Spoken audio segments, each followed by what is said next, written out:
1970 میں پاکستان کا پہلا غیر متنازع الیکشن انڈسپیوٹڈ الیکشن ہوا، جس کے بعد ذوالفقار علی بھٹو پرائم منسٹر بنے، اور ان کی تقریر مجھے آج تک یاد ہے۔ جلسے میں کھڑے ہو کے انہوں نے کہا کہ یہ قوم ایک عظیم قوم بنے گی، یہ قوم دنیا کا لوہا بنے گی، یہ قوم ایک عظیم قوم بنے گی، یہ قوم دنیا کا لوہا بنے گی۔ قبول ہے آپ کو؟ اس قوم کو دنیا کا لوہا بنا کے کرے گی۔ لیکن اس عظیم قوم کی صورتحال انفارچونیٹلی آج یہ ہو چکی ہے کہ اس کا ہرا پاسپورٹ دنیا کا چوتھا بدترین پاسپورٹ ڈکلیئر کیا گیا ہے، the fourth worst passport in the world. اور جو ملک جو کہ جن سے ہم آگے ہیں، جن سے ہم بہتر ہیں، اس میں افغانستان، عراق اور سیریا آتا ہے۔ یہ تین وہ ملک ہے جو کہ جنگ سے برباد ہو چکے ہیں، اور اس کے بعد پاکستان کا نمبر آتا ہے، جو کہ یقیناً ایک ہیوملیشن کا اسپیکٹ ہے پاکستانیوں کے لیے، ان بیچارے پاکستانیوں کے لیے جو کہ اس پاسپورٹ کو لے کے باہر جاتے ہیں۔ نہ ان کی کوئی عزت کی جاتی ہے، اسٹیریوٹیپیکل ایٹیچیوڈ ان کی طرف رکھا جاتا ہے، ڈبل سرچ کیا جاتا ہے ایئرپورٹ کے اوپر، ہر کوئی شک کی نگاہ سے دیکھتا ہے کہ آپ یہاں کرنے کیا آئے ہیں۔ پرسنل اسیسمنٹ کے انٹرویوز دینے پڑتے ہیں، حالانکہ جو فرسٹ ورلڈ نیشنز ہیں وہ جب ویزا اپلائی کرتی ہیں ان کے کوئی پرسنل اسیسمنٹ کے انٹرویوز اس طرح کے نہیں ہوتے کہ ہر کسی کو الگ الگ بلا کے پوچھیں کہ آپ کیا لینے جا رہے ہیں، آپ کیا کریں گے، کیا آپ واپس آ جائیں گے یا نہیں، کیونکہ ٹرسٹ ہی کسی کو نہیں ہے کہ اس ملک کا شہری جب یہ ملک چھوڑے گا اور باہر جائے گا تو اس کا واپسی کا دل کرے گا، کیونکہ سب کو، پوری دنیا کو علم ہے کہ یہاں صورتحال کیا ہے۔ انفیکٹ اس سال کی یہ خبر ہے کہ نادرا، جس کے پاس ڈیٹا بیس ہے پورے پاکستانی شہریوں کا، اس نے یہ کہا کہ ہمارے پاس لیمینیشن پیپر ختم ہو چکا ہے، اتنے زیادہ شہریوں نے درخواست دی ہے کہ ہمیں پاسپورٹ چاہیے، اتنے بڑے نمبر میں Pakistanis want to leave this country. اور ساتھ ساتھ یہ کہ جو ملک چھوڑ دیتے ہیں ان کے ساتھ یہ سلوک جو ہوتا ہے وہ اتنا برا ہوتا ہے، کیونکہ چوتھا برا پاسپورٹ جب آپ کے ہاتھ میں ہو تو اس کے بعد آپ کو صرف اور صرف شک کی نگاہ سے دیکھنے کے علاوہ دنیا کی کمیونٹی کے پاس بھی کوئی چارہ نہیں ہے۔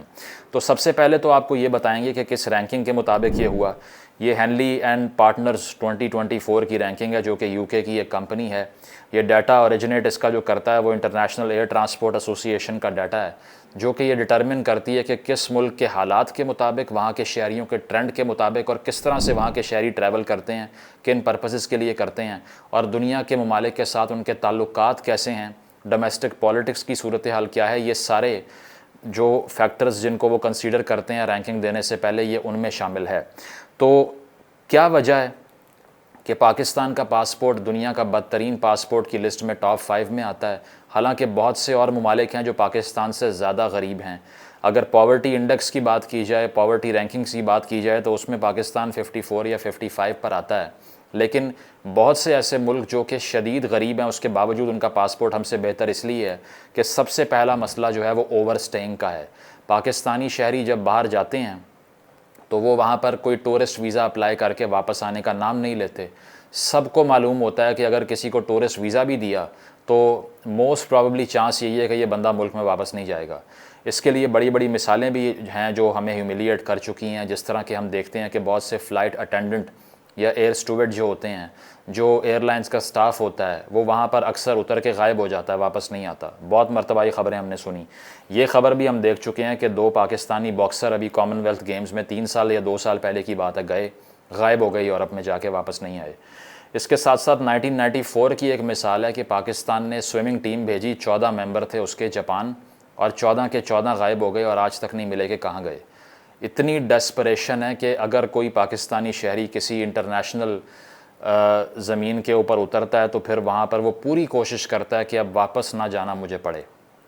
اور یہ وہ ملک ہے جس کی عظمت کے دعوے کرتے ہوئے ہم تھکتے نہیں تھے۔ انفارچونیٹلی اس ملک کا حشر یہ کر دیا ہے کہ آج اس کو چھوڑنے کے علاوہ یہاں کے نوجوان کے پاس کوئی چارہ نہیں ہے۔ اس پاسپورٹ کے اوپر پراؤڈلی ہم لکھتے ہیں کہ یہ جو ملک ہے جس میں اسلامک ریپبلک آف پاکستان کی ٹرم یوز کی جاتی ہے، تو اس میں کوٹ ان کوٹ یہ لکھا ہوتا ہے کہ this passport is valid for all countries except for اسرائیل۔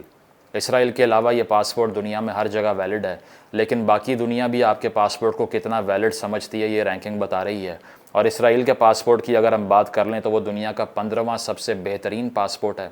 ساتھ ساتھ یہ کہ آپ کو اس پاسپورٹ کے اوپر جو پاکستانی پاسپورٹ ہے، صرف 34 ممالک میں 34 کنٹریز الاؤ کرتے ہیں کہ آپ ویزا فری ایکسیس کر سکیں، یعنی کہ بغیر ویزا کے یا ارائیول ویزا کے آپ جو ہیں وہ ایکسیس کر سکتے ہیں، صرف 34 ممالک کو 200 پلس کنٹریز میں سے۔ اسرائیلی پاسپورٹ پہ آپ دنیا کے 165 کنٹریز میں جا سکتے ہیں وداؤٹ اے ویزا۔ لیکن ہماری آپ ایک لحاظ سے آپ یہ دیکھ لیجئے کہ ہماری جو پرائیڈ ہے، جو نیشنل پرائیڈ ہے، وہ کتنی زیادہ ہے، اور ہمارے پیر جو ہیں وہ زمین پہ کتنے اندر دھنس چکے ہیں۔ یہ دیکھنے کے لیے آپ کو اینالائز کرنا پڑے گا کہ کس صورتحال سے گزر کے ہم نے اس ملک کو اس نیچ پہ پہنچایا ہے۔ تو پہلی چیز یہ ہے کہ ذرا کچھ پاسپورٹ کی ہسٹری اگر آپ کو ہم بتائیں تو اس پہ ندیم فاروق پراچا کا بہت اچھا آرٹیکل مجھے ملا، جس کو میں نے پڑھا، اینالائز کیا اور چیزیں بھی دیکھیں۔ تو اس سے ثابت ہوتا ہے کہ پاکستان کے پاسپورٹ کے اوپر جو تصویریں اور نام لکھے گئے ہیں 1947 سے لے کے اب تک، وہ کسی حد تک اس ملک کی صورتحال کو بھی ریفلیکٹ کرتے ہیں۔ 47 کے اندر پاکستان کا پہلا پاسپورٹ بنتا ہے۔ اس کی تصویر اگر آپ دیکھیں تو اس کے اوپر 2 جھنڈے ہیں جو کہ یہ سگنیفائی کرتے ہیں کہ ایسٹ اور ویسٹ پاکستان دونوں مل کے اس فیڈریشن کی بنیاد رکھ چکے ہیں۔ ساتھ ساتھ اس پاسپورٹ کے اوپر انگلش اور اردو کے علاوہ بنگالی ٹیکسٹ بھی آپ کو ملے گا، یعنی کہ کسی حد تک آپ کو ایسٹ پاکستان کے، اس وقت کے ایسٹ پاکستان کا کلچر بھی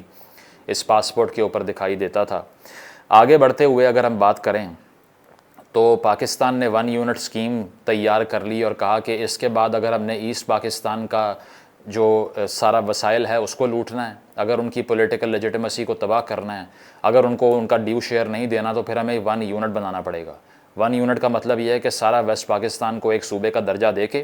ایسٹ کے خلاف لڑانے کے لیے بیلنسنگ فورس کے طور پہ، بارگیننگ چپ کے طور پہ استعمال کریں گے۔ تو 1954 میں 2 پاسپورٹ سامنے آتے ہیں، ایک ایسٹ پاکستان کا پاسپورٹ تھا، ایک ویسٹ پاکستان کا پاسپورٹ تھا۔ تو جو ایسٹ پاکستان والا پاسپورٹ تھا اس پہ بنگالی تھی اور جو ویسٹ والا تھا اس پہ اردو تھی۔ اس کے بعد آگے چلیں تو 1960 میں ایوب خان صاحب کے انڈر جو رجیم تھی جس نے مارشل لا امپوز کیا،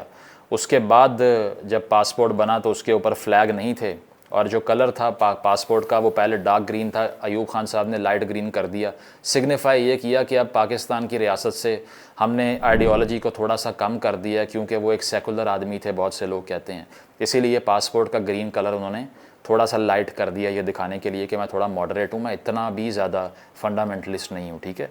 اس کے بعد 1984 کی اگر ہم بات کریں تو اس کے بعد تو آپ کو سب کو معلوم ہے کہ پاکستان کی ایک ہی بیماری جس کا نام ضیاء الحق ہے، ان کے آنے کے بعد تو کچھ بچا ہی نہیں نا۔ 1984 کا جو پاسپورٹ تھا، پہلی مرتبہ پاکستان کے پاسپورٹ کے اوپر عربک ٹیکسٹ سامنے آ گیا۔ ایک ایسی قوم جس کی پاپولیشن کی 1% آبادی بھی اپنی انڈیجنس لینگویج عربک کو نہیں مانتی، اس نے اپنے پاسپورٹ کے اوپر عربی اس لیے لکھی کہ اس سے پہلے بھٹو صاحب نے پالیسی بنائی تھی کہ سارے یہاں سے مڈل ایسٹ جاؤ، وہاں جا کے الیکٹریشین لگو، پلمبر لگو، گٹر کھولو، لوگوں کی سڑکیں صاف کرو۔ اسی لیے اس پاسپورٹ کا مطلب ہی یہ لے لیا گیا کہ اب یہاں سے صرف ہم نے مزدور ایکسپورٹ کرنے ہیں، اور اس پاسپورٹ کے اوپر جو اسلامائزیشن تھی ضیاء الحق کی، اس کا ایک بہت بڑا عنصر بھی آپ کو دکھائی دیا جو کہ اس ٹیکسٹ کی فارم میں تھا۔ ساتھ ساتھ یہ کہ 1984 کا جو پاکستان کا پاسپورٹ تھا، یہ پہلا پاسپورٹ تھا جس میں جو پاسپورٹ ہولڈر ہے اس کو اپنا مذہب ڈکلیئر کرنا پڑتا ہے، یعنی کہ پاسپورٹ کے اندر لکھا گیا کہ آپ کا مذہب کیا ہے، جو کہ اٹرلی ارریلیونٹ ہونا چاہیے۔ اگر میں باہر فلائی کر رہا ہوں تو آپ نے صرف میرا کرمنل ریکارڈ دیکھنا یا میرے فائنینسز دیکھ لیں، اس کے علاوہ آپ کو میری آئیڈیالوجی دیکھ کے کیا ملے گا؟ میں کسی باہر کی زمین میں اگر اتر رہا ہوں تو اس میں میرا کسی فیتھ سے تعلق ہونے کا کوئی زمین آسمان کا کوئی فرق، کوئی تعلق کچھ بھی نہیں ہے۔ لیکن ضیاء صاحب نے چونکہ ایک ایسی تھنکنگ کو پروموٹ کیا جو کہ آل انکمپسنگ ٹوٹیلیٹیرین تھاٹ تھی، جس میں کوئی پرسنل آئیڈینٹی کی سینس تھی نہیں سوائے فیتھ کے، تو انہوں نے اس پاسپورٹ کے اوپر بھی اس کو لکھوایا۔ اور ساتھ ساتھ ہم نے جو پوری دنیا میں ہم اسلاموفوبیا کے لیے روتے ہیں، ہم نے یہ بنیاد رکھی کہ 1984 کے پاسپورٹ میں پہلی مرتبہ آپ کو فارم سائن کرتے ہوئے یہ ڈکلیئر کرنا پڑتا تھا کہ احمدیز آر انفیڈلز،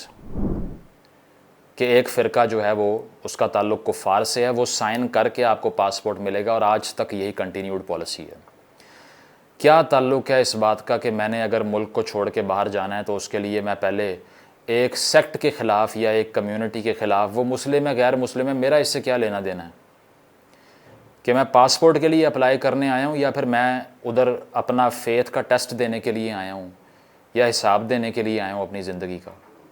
تو یہ بھی اس پاسپورٹ کے اندر شامل کر لیا گیا۔ اور اس کے بعد میں جب ضیاء صاحب کی ڈیتھ ہوتی ہے اور پاکستان کو تھوڑا سا سانس آتا ہے تو 1990s میں دوبارہ سے جو عربک ٹیکسٹ تھا اس کو ریموو کر دیا گیا۔ مشرف صاحب آئے، مشرف صاحب نے آ کے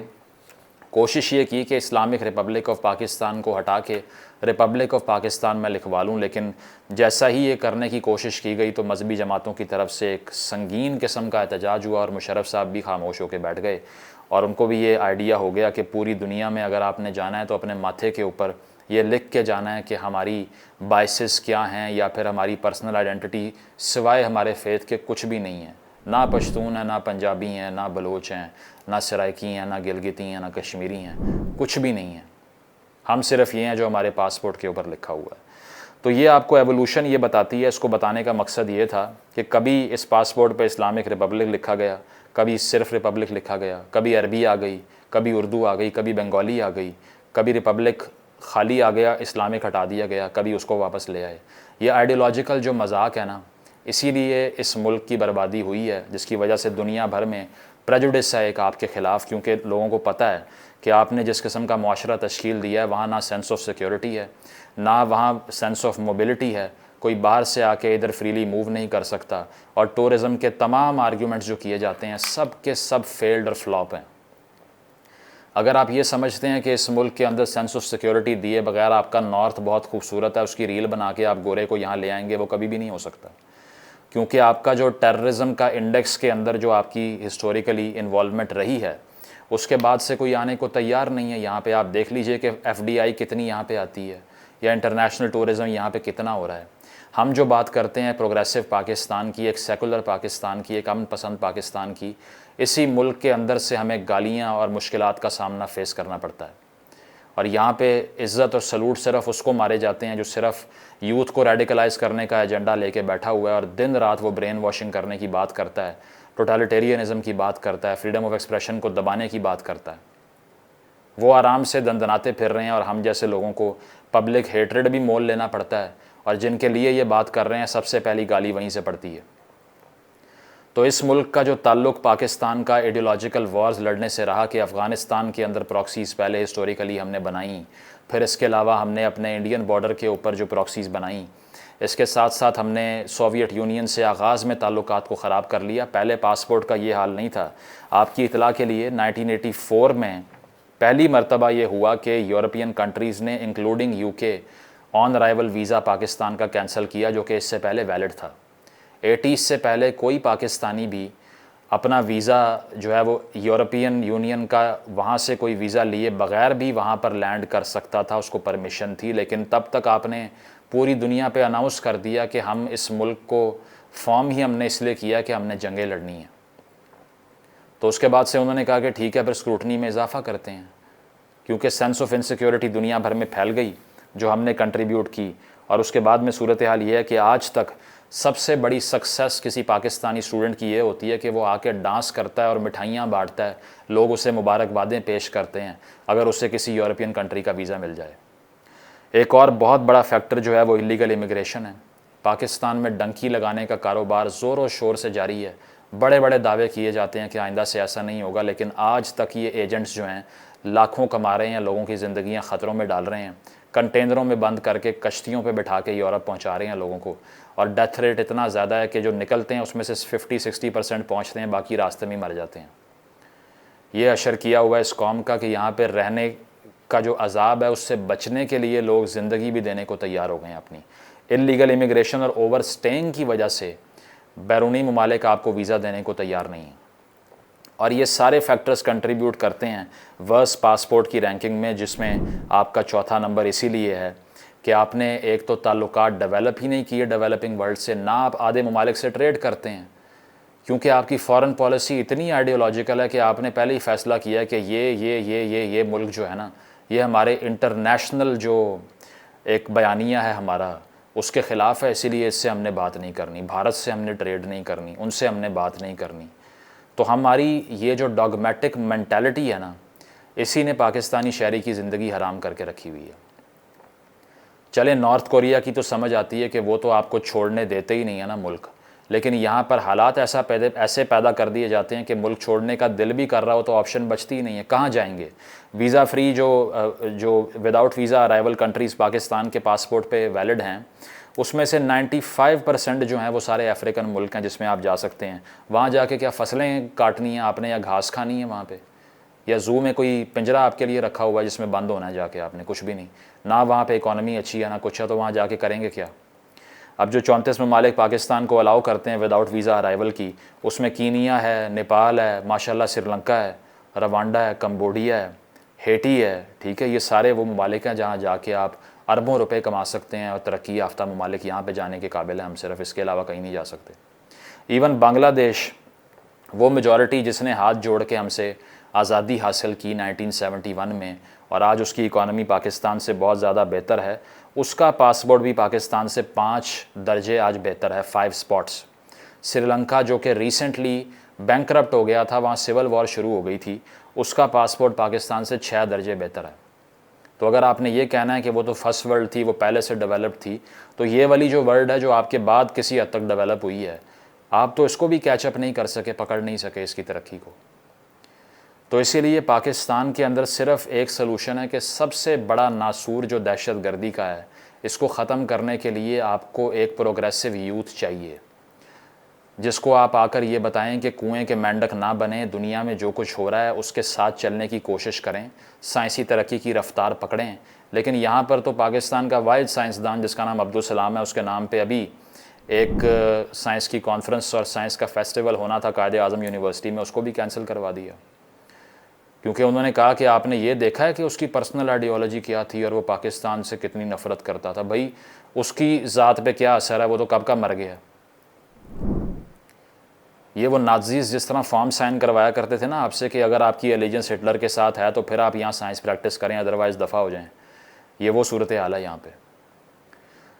اسی لیے اس ملک کے اندر اگر آپ نے حالات بہتر کرنے ہیں تو سب سے پہلے اپنے نیبرنگ کنٹریز کے ساتھ انسانوں والے تعلقات بنانے پڑیں گے، نمبر 1۔ اب سلوشن سن لیں، کیونکہ الزام یہی لگے گا کہ سلوشن آپ نے پرووائڈ نہیں کیا۔ تو پہلا سلوشن یہ ہے کہ bring peace to your neighbourhood, do not contribute to any radicalism in the region by the sheer force of your proxy wars, number 1. Number 2, stop brainwashing your people to hate your neighbors. اپنے ارد گرد رہنے والی اقوام کے خلاف نفرت انڈیلنا بند کریں پاکستانی عوام کے اندر، تاکہ وہ ان کو انسان سمجھیں اور پیپل ٹو پیپل کانٹیکٹ میں اضافہ ہو۔ نمبر 3، کریکلم کے اندر چینجز کریں، کیونکہ بچپن سے آپ جو زہر انجیکٹ کرتے ہیں نفرت کا پاکستانی بچوں میں، وہ مرتے دم تک اس کو قبر میں ساتھ لے کے جاتے ہیں، اور وہ سمجھتے ہیں کہ اس سے بات نہیں ہونی چاہیے، وہ ہمارا دشمن ہے، یہ ہمارے خلاف سازش کر رہا ہے، سازش سازش اور صرف سازش۔ نمبر 5 یہ ہے کہ آپ پاکستان کے اندر پاورٹی کو ختم کریں، اگر وہ نہیں کریں گے تو لوگ اللیگل امیگریشن کرتے رہیں گے، آپ کا پاسپورٹ اور نیچے جائے گا اور تباہ ہوگا۔ تو یہ سارے چینجز اگر آپ کریں گے، اور 5ویں چیز یہ کہ پراکسیز کو بند کریں، پاکستان کے اندر ان آرگنائزیشنز کو بین کریں جو کہ عوام کے اندر ریڈیکلزم، فنڈامنٹلزم پھیلا رہی ہے۔ آج کل یہ انگریزی بولنے والی فنڈامنٹلسٹ کلاس آ گئی ہے نہیں، جو کہ پوڈ کاسٹ کے مائک رکھ کے سامنے بیٹھ جاتی ہے اور نیا چورن جو ہے وہ ری برانڈ کر کے بیچنے کی کوشش کر رہی ہے، حالانکہ اس کے اندر جو ہے نا وہ سارا کانٹینٹ پرانا ہے۔ ان کو بھی روکیں اور ان سے بھی بات کریں کہ آپ چاہتے کیا ہیں۔ اگر آپ اس جمہوری نظام کو اور اس ریاست کو کسی بھی چیز کو ماننے کو تیار ہی نہیں ہیں، تو پھر آپ کھل کے آ کے باہر سڑکوں پہ تلواریں لے کے آ جائیں اور ماریں ایک دوسرے کو۔ ان کی روک تھام کے لیے بھی نیشنل ایکشن پلان جو آپ نے تشکیل دیا تھا اس پہ عمل کریں، امن و ترقی کی بات کریں، عوام کو تعلیم دیں، پاورٹی ختم کریں تاکہ دنیا سے اچھے تعلقات قائم ہوں، اور سب سے بڑی چیز کہ اپنی فارن پالیسی کو ریشنل اور ریئلسٹک بنائیں، اس میں سے آئیڈیالوجی مائنس کریں، ادروائز آپ آدھی دنیا سے نفرت کرتے رہیں گے اور انہی سے قرضہ مانگ کے زندگی گزاریں گے، اور اپنے عوام کو یہ کہتے رہیں گے کہ جن سے ہم قرضہ لے رہے ہیں انہی سے نفرت کرو، اس کے علاوہ کوئی چارہ نہیں ہے۔ تو اس ملک کو امن کا گہوارہ بنانا پڑے گا، یہاں فنڈامنٹلسٹ لاز کو ختم کرنا پڑے گا، اور اس ملک کے اندر اگر آپ نے ڈائیورسٹی نہ لے کر آئے تو پھر جس رفتار سے ٹیررزم بڑھ رہا ہے، نہ آپ یہاں کوئی ایکٹیویٹی کروا سکتے ہیں، نہ انویسٹمنٹ آ سکتی ہے، اور نہ اس ملک کے بچوں کا پیٹ بھر سکتا ہے۔ بہت شکریہ۔